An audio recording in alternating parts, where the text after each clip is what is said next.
ሃይማኖታዊ ባህላዊና የማንነት ልዩነቶች መገኛ የሆነችው ኢትዮጵያ እነኚህን የልዩነት ትውፊቶቿን ይዛ ዘመናትን ተሻግራለች። የተለያየ እምነት፣ የቋንቋና የባህል ልዩነት ባለቤት የሆነው ህዝብ አንድነቱን አስጠብቆ በመተጋገዝና በመተባበር ሲኖር ዛሬን ደርሷል። የሰው ልጆች አንድነትን፣ ፍቅርና መተሳሰብን አስጠብቀው እንዲኖሩ ደግሞ ሃይማኖቶች የሚያዙ ስለመሆኑ ጣቢያችን ኤንቢሲ ኢትዮጵያ ያነጋገራቸው የሃይማኖት አባቶች ይናገራሉ። ክርስቲያኑ ቤት አምልኮ ቤት ሲሰራ ሙስሊሙ እንጨት እያቀበለ ድንጋይ እያቀበለ አብሮ ተከባብሮ የኖረ ኢትዮጵያ ነው የምናውቀው።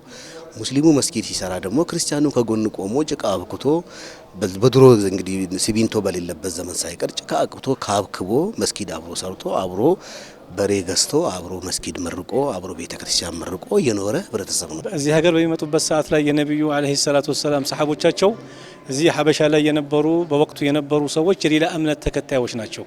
እነዚህን ሰዎች ከ18 በላይ ጎሳ አባላት የተውጣጡ ልኡኮች ናቸው ወደዚህ የመጡትና እነዚህን ሰዎች ተቀበለው ሃይማኖታቸውን፣ ባህላቸውን፣ ሰውነታቸውን አክብረው ሃይማኖታቸውን እንዲያስፋፉ በነጻነት እንዲኖሩ ይሄ ነው ብዙህነታችን፣ አንድነታችን፣ ትብብርነታችን እስከ ዛሬ ድረስ ቀጥሎ ያለው።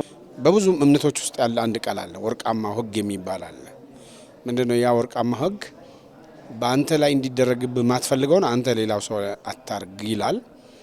ይሄ በአሉታዊ መንገድ ነው። በአዎንታዊ መንገድ ደግሞ አንተ እንዲደረግልህ የምትፈልገውን አንተም እንዲሁ ለሌላው ሰው አድርግ ይላል። የውበቷ ምንጭ የሆነውን ይህን ብዝሃ ሃይማኖት በአግባቡ ለመጠቀም ሰላም መሰረት ነው የሚሉት የሃይማኖት አባቶቹ ምእመናን በሃይማኖት ከሚመስሏቸው ጋር ብቻ ሳይሆን ከማይመስሏቸውም ጋር በሰላም እንዲኖሩ አስተምህሮቶቹ እንደሚያዙ ያብራራሉ። ሰላም የሁሉ ነገር ወሳኝ ነው። ሰላም ሲኖር ነው ሁሉ ነገር ሊኖር የሚችለው። ሰላም ሲኖር ነው ሰላት የሚኖረው፣ ጀማዓ የሚኖረው፣ ጁማዓ የሚኖረው፣ ሀገር የምትኖረው፣ እኛም የምንኖረው፣ ልጆቻችንም ቤተሰቦቻችንም ሁሉ ወጥተን የምንገባው ሰላም ሲሆን ነው። ሃይማኖቶች ሁሉ የሚሰብኩት ሰላምን ነው። ከምንም በላይ ቢቻላችሁ እስከ ሁሉ ጋር በእምነት ከሚመስል ጋር ብቻ አይደለም፣ በእምነት ከማይመስል ሁሉ ቢቻላችሁ እስከ ሁሉ ጋር በሰላም ኑሩ። በሀገር ሰላም ግንባታ ከማንም በላይ ኃላፊነቱ የሃይማኖት አባቶች መሆኑ የተገለጸ ሲሆን ራሳቸው የሰላም ሰባኪ ሆነው ለምእመኑ አርአያ ሊሆኑ እንደሚገባ አጽንኦት ተሰጥቷል። የሚታዩ አለመግባባቶችን ምንጫቸውን በመለየት መፍትሄ ማፈላለጉም ይበጃል ተብሏል። ሰላም ነው፣ ፍቅር ነው፣ መከባበር ነው፣ አብሮነት ነው። እነዚህ ሴቶች እንዳይሸረሸሩ ተክተል ልንሰራ የሚያስፈልገው ከየትኛውም ፖለቲከኛ ከየትኛውም ያገባኛል ከሚል በላይ እኛ ሃይማኖት አባቶች ከኛ ይጠበቃል። ዛሬ አንዳችን ለአንዳችን ስጋት መሆን ከየት ነው የመጣው? የኢትዮጵያውያን ባህል ነው? ከኛ ከኢትዮጵያን የመጣ ልምድ ነው? አይደለም። ይሄ ከሌላ ዓለም ከምዕራባውያን የመጣብን መጥፎ ልምድ ነው። ይሄ ልምድ ቆርጠን ልንጥለው ያስፈልጋል። ለምን አይጠቅመንም?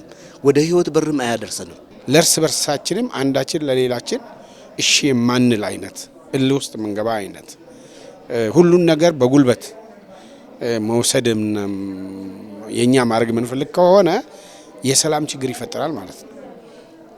እኔ አንድ ነገር ስፈልግ ያን የፈለኩትን ነገር በሰላማዊ መንገድ ብቻ ለማግኘት የምፈልግ ከሆነ ሌላውም እንደዛ ካረገ ያን ጊዜ የበለጠ ሰላም ይሆናል እና ማስተማር ብቻ ሳይሆን የምናስተምረውንም በአካልም በተግባር ኖረን ማሳየት ይኖርብናል። እውነተኝነታችን በአደባባይ ብቻ ሳይሆን በፕራይቬት ላይፋችን ጭምር መሆን አለበት። ለውለል ዑለማኡ ለማህተደይት ይላል። ዑለማዎች የሃይማኖት አባቶች ባይኖሩ ኖሮ የሰው ልጅ ቀጥተኛውን መንገድ አይመራም ነበር። እንደዚሁም ደግሞ ወለውለል ኡመራኡ ለማእተመንት የሰላም የፖሊስ አካላቶች የጸጥታ አካላቶች ደግሞ ባይኖሩ ደግሞ የሰው ልጅ ሰላም አይሆንም ነበርና እነዚህ ሁለት አካላቶች እጅና ጓንት ሆነው የሰላሙን ጸጥታ መጠበቅ አለባቸው።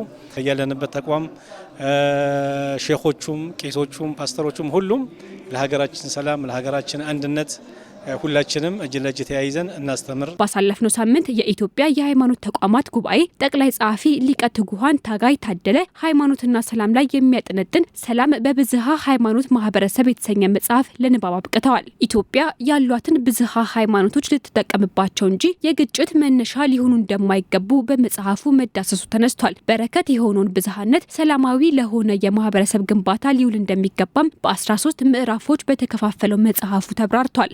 13 ምዕራፎች ሲጠቃለል በ3 ነው የሚጠቃለለው።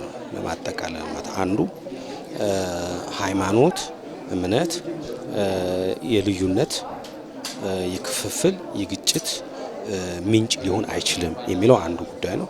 ሁለተኛ ብዙውን ጊዜ ብዝሃነትን እንደ ዕዳ እንደ ችግር የሚመለከቱ በርካታ ናቸው። ስለዚህ ብዝሃ ሃይማኖት በብዝሃ ማህበረሰብ ውስጥ ጸጋ እንጂ ዕዳ አይደለም የሚለውን ያስረዳልናል።